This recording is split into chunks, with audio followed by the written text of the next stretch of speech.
കഥയിലെ രാജകുമാരിയും ഗോപകുമാരനും ഒന്നാവാൻ പുഴയിലെ പൊന്നോളങ്ങളിൽ അവരൊഴുക്കി ദീപങ്ങൾ.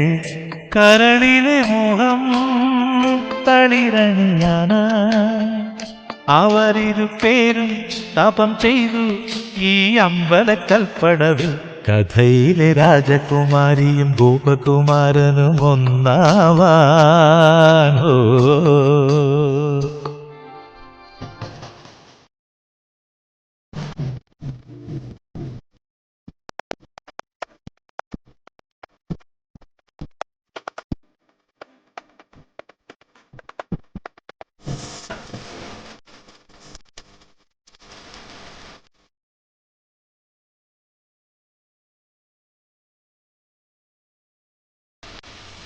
ശ്രീലകം വാഴുന്ന ദേവി, പ്രാണമന്ത്രമുണർത്തുന്ന ദേവി, തപസിരിക്കും സ്നേഹമനസ്സുകൾക്കാശ്വാസമേകി.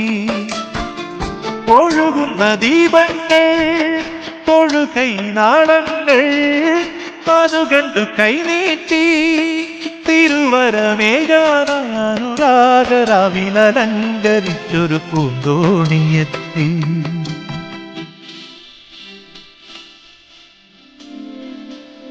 കഥയിലെ രാജകുമാരിയും ഗോപകുമാരനും ഒന്നാവാൻ പുഴയിലെ പൊന്നോളങ്ങളിൽ അവരൊഴുക്കി ദീപങ്ങൾ.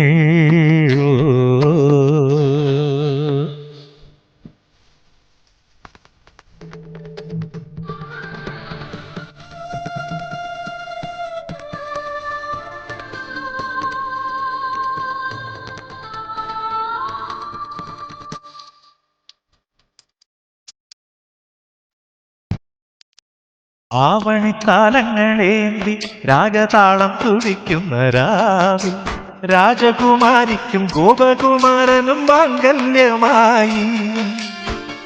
പന്തലിട്ട് പൊന്നേഘം കണ്ടെഴുതി കാർമേഘം, പൊട്ട് തൊട്ട് പൂത്താരം മിന്നു കെട്ടി മിന്നാരം. അന്നായിരത്തിരിമാല ചാത്തിയ കല്യാണമായി.